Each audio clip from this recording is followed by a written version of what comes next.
मैं शुरू करता हूं जो हमारे सबसे बड़े प्रोजेक्ट्स रहेंगे, मेगा अल्ट्रा मेगा प्रोजेक्ट्स, जो पिछले 5 वर्ष के अंदर 17 हमारे प्रदेश में आए। और ख़ास तौर पर अगर हम देखें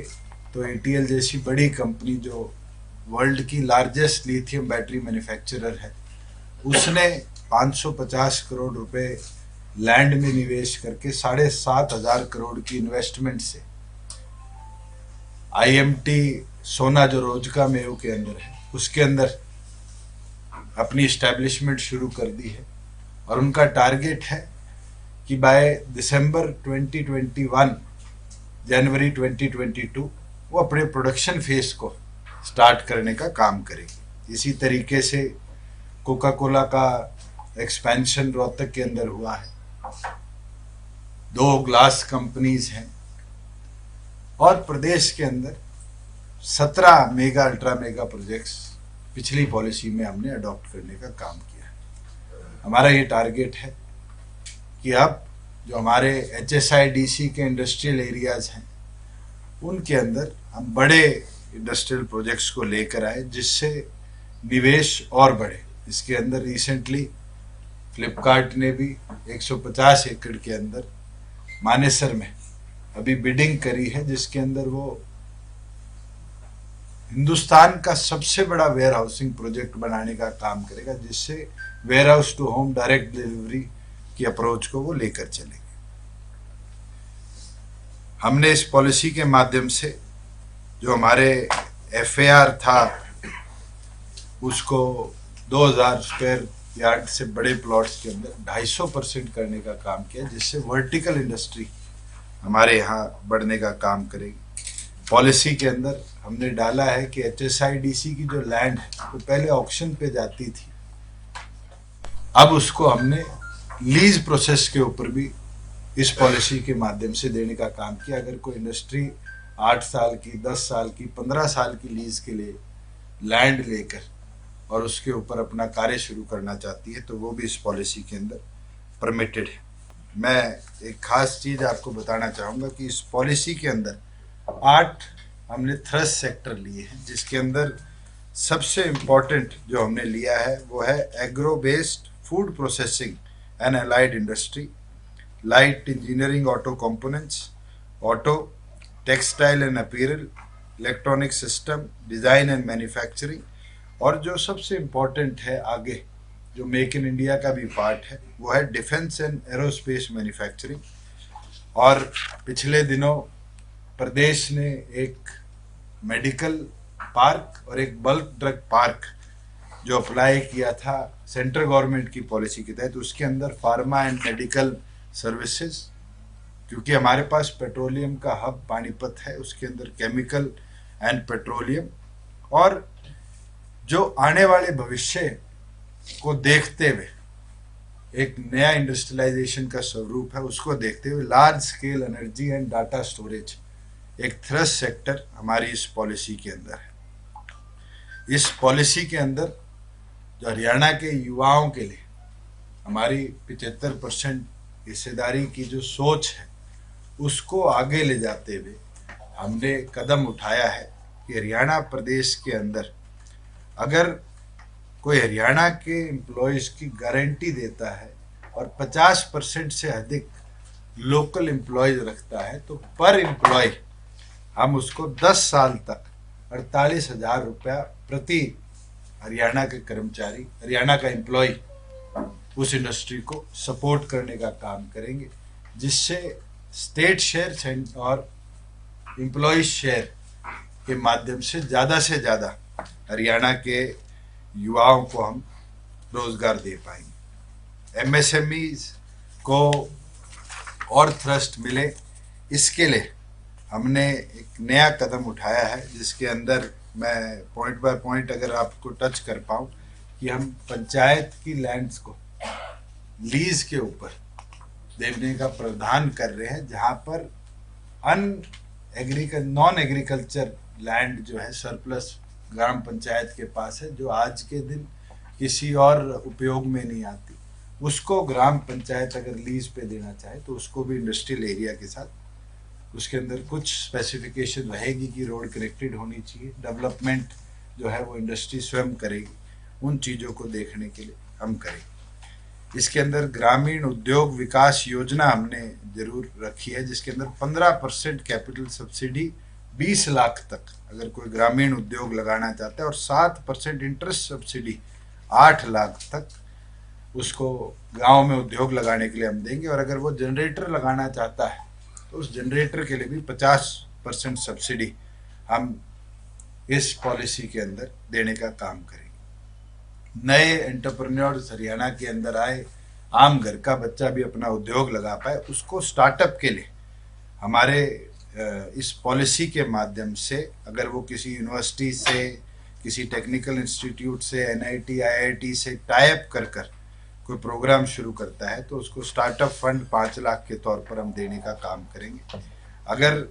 कोई बिल्कुल फ्रेश स्टार्टअप इंडिपेंडेंटली करता है तो उसको 8% इंटरेस्ट सब्सिडी हम 20 लाख तक देंगे। सीड इन ग्रांट 10 लाख रुपए उसके स्टार्टअप करने के लिए देंगे, और 100% नेट SGST जो स्टेट का GST है उसकी रिम्बर्समेंट 7 साल तक with a cap of 1% of FCI हम इसके अंदर एडिशनल लेने का काम करेंगे। इसमें अगर कोई भी एंसिलरी या कोई इंडस्ट्री दूसरे देश के बिजनेस को सब्सिट्यूट करती है, इंपोर्ट के सब्सिट्यूट के तौर में उभरती है, उसके अंदर हम उसको लैंड प्राइस का 25% जो हमारे B ब्लॉक्स हैं और 50% C और D ब्लॉक्स के अंदर हम वापस देने का कंसेशन देने का काम करेंगे। अल्ट्रा मेगा यूनिट्स अगर कोई आते हैं तो उसको 20 साल तक इसके अंदर सपोर्ट किया जाएगा। जो हमारे एसेंशियल सेक्टर्स है, अगर उसके अंदर D कैटेगरी में MSME आती है तो उसके अंदर एसेंशियल गुड इंडस्ट्रीज को भी हम इनिशिएटिव देने का काम करेंगे। अगर क्लस्टर बेस अप्रोच के अंदर जो हमारे इंडस्ट्री विभाग ने 22 के 22 जिलों के अंदर 1 डिस्ट्रिक्ट 1 प्रोडक्ट को आगे बढ़ाने का काम किया, अगर उसके अंदर कोई इकोनॉमिक एक्टिविटी स्टार्ट करता है तो उसके लिए भी इस पॉलिसी में स्पेशल पैकेज देने का काम किया जाएगा। अगर कोई रिसर्च एंड डेवलपमेंट का कार्य शुरू करते हैं, कोई भी प्रोडक्ट को नई दिशा देने का कार्य शुरू करते हैं तो उसके अंदर 50% of project cost up to 5 crore हम उसके अंदर उसके सहयोग के लिए देने का काम करेंगे। खास तौर पर आपने देखा होगा कि पिछले दिनों सुप्रीम कोर्ट का भी रवैया पराली के ऊपर बड़ा सख्त रहा है। इस तरीके के अगर बायो एनर्जी की ओर कोई डाइवर्ट होता है तो उसको भी हम इंडस्ट्री ट्रीट करने का काम करेंगे। और स्पेशली अगर एग्रीकल्चर रेसिड्यू से कोई भी इस तरह की बायो एनर्जी की प्रोडक्ट शुरू करती है तो उसको कैपिटल सब्सिडी 25% 2.5 करोड़ तक हम इसके अंदर परमिट करने का काम करेंगे। हमने इस पॉलिसी के अंदर इलेक्ट्रॉनिक मैन्युफैक्चरिंग क्लस्टर जो आने वाले भविष्य में एक नया कदम रहेगा, उसके अंदर 2 क्लस्टर्स हमने इसके अंदर स्ट्रीमलाइन करे हैं, जिसमें सोना और हिसार है। इसके अंदर मेडिकल डिवाइस पार्क के लिए जो केंद्र की अभी बिडिंग चल रही है उसके अंदर हमने करनाल को प्रपोज किया है। बल्क ड्रग पार्क के लिए जहाँ 1000 एकड़ ज़मीन चाहिए थी उसके अंदर हमारे जो एविएशन हब हिसार का है उसकी 1000 एकड़ के हमने सपोर्ट किया और उसके लिए बिड किया है। और केंद्र सरकार जनवरी के अंदर इन दोनों प्रोजेक्ट्स के ऊपर अपने फैसले देने का काम करेगी। मेगा फूड पार्क जो है जिसके अंदर प्रोसेसिंग भी है और सारा प्रोसेस करने का कार्य है, उसको सोनीपत के अंदर हमने प्रपोज किया है। हमने एक नई agriculture testing centre Uchani Karnal के अंदर डेवलप करने का काम किया है और एक centre for excellence for textile Bhiwani के अंदर डेवलप करने का प्रपोज किया है। अगर कोई इंडस्ट्रियल पार्क लगाया जाता है तो उसके अंदर financial assistant 50% of the project cost जो कि 40 करोड़ तक और 80% stamp duty refund and 50% financial assistant for setting up industrial housing dormitories up to 50 lakh rupees हम इस पॉलिसी में देंगे। फ्लैटेड फैक्ट्रीज जो थी उसके अंदर हम 50% of the project cost up to 10,000 for developing flatted factories for minimum 5 acre land के ऊपर अगर कोई डेवलप करता है एमएसएमई के तौर पे, तो उसके अंदर भी हम सपोर्ट करने का काम करेंगे। एक चीज़ जो बहुत लंबे समय से मांग भी थी, मैं उसको ज़रूर टच करना चाहूँगा कि हमारे इंडस्ट्रियल पार्क में रेजिडेंशियल व्यवस्था नहीं होती थी। इस पॉलिसी के अंदर हमने इसको ईयरमार्क कर दिया कि 10% कोई भी इंडस्ट्री का एरिया जो है उसको हाउसिंग के लिए, डॉर्मेट्रीज और इस तरह की व्यवस्था बनाने के लिए, क्योंकि लॉकडाउन में हमने देखा बहुत सी इंडस्ट्री इसलिए बंद हो गई थी क्योंकि उसके अंदर इन सेटू रेजिडेंसी नहीं थी। इसकी पॉलिसी के अंदर हमने ये कदम इसीलिए उठाया है कि इन सेटू रेजिडेंसी के लिए 10% आप इंडस्ट्रियल प्लॉट के अंदर बना सकते हैं, जिसका FAR 250% होगा। तो लगभग अगर 10% की बात करूँ तो 5 फ्लोर तक के रेजिडेंसेस आज इंडस्ट्री के अंदर हम परमिट करने का काम करेंगे।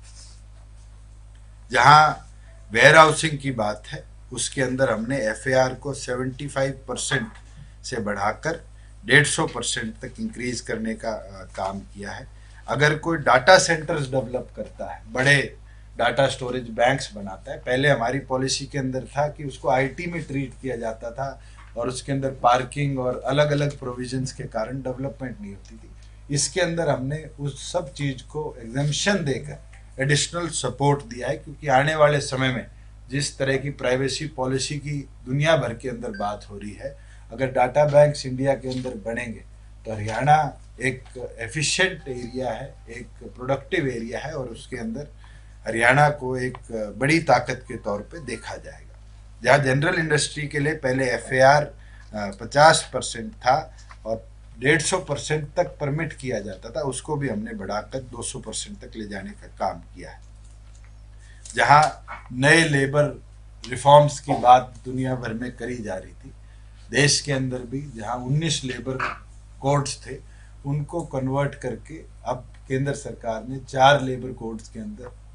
रिफॉर्म कर दिया है। उसके लिए भी हमने बैठक करी है और जैसे ही केंद्र सरकार से उसके रूल्स नोटिफाई होते हैं, साथ के साथ प्रदेश के अंदर उनके अंदर भी चेंज किए जाएंगे। जहाँ बात MSME की करी जाती है, मैं स्पेसिफिकली MSME को टच करूंगा क्योंकि अब 500 करोड़ तक के निवेश वाला कोई भी व्यवसाय MSME का पार्ट है। उसके अंदर हमने स्पेसिफिक कदम उठाने का काम किया है। मैं जो सबसे इम्पोर्टेंट चीज़ है कि हम 5 से 7% टर्म लोन पर, जो कि 20 लाख तक का है, सब्सिडी देने का काम करेंगे 3 से 7 साल तक। हम MSME को 15% कैपिटल सब्सिडी, माइक्रो एंटरप्राइज के लिए 20 लाख तक और interest subsidy 7% up to 8 lakh rupees for 7 years देने का काम करेंगे। जहाँ लीन मैन्युफैक्चरिंग कम्पिटिटिव स्कीम है जो कि एक नया कदम है, उसके अंदर reimbursement 20% on the cost of hiring on lean manufacturing consultant. अगर कोई अपनी मैन्युफैक्चरिंग को और आगे ले जाने के लिए कंसल्टेंट हायर करता है और एक नया यूनिट इस्टेब्लिश करता है, उसके लिए भी हम 9 लाख तक का मिनी क्लस्टर पर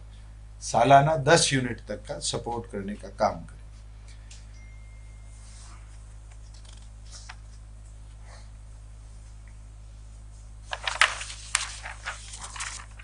अगर कोई हमारे प्रदेश में एक्सपोर्ट ओरिएंटेड यूनिट्स लगाने का काम करता है, उसके अंदर 50% of premium paid maximum up to 1.5 lakh per annum per unit of MSc for a period of 5 years हम उसके ZET सर्टिफिकेशन पे देने का काम करें। अगर कोई इलेक्ट्रॉनिक मैन्युफैक्चरिंग के अंदर आता है तो उसके अंदर हम कंट्रीब्यूट करेंगे, स्पेशली जो हमारे इलेक्ट्रॉनिक क्लस्टर्स हैं सोना और हिसार के अंदर, उसके अंदर 50% of the project cost up to 30 crore rupees हम सपोर्ट करने का काम करें। जो हमारे इंडस्ट्रियल पार्क्स हैं उसके अंदर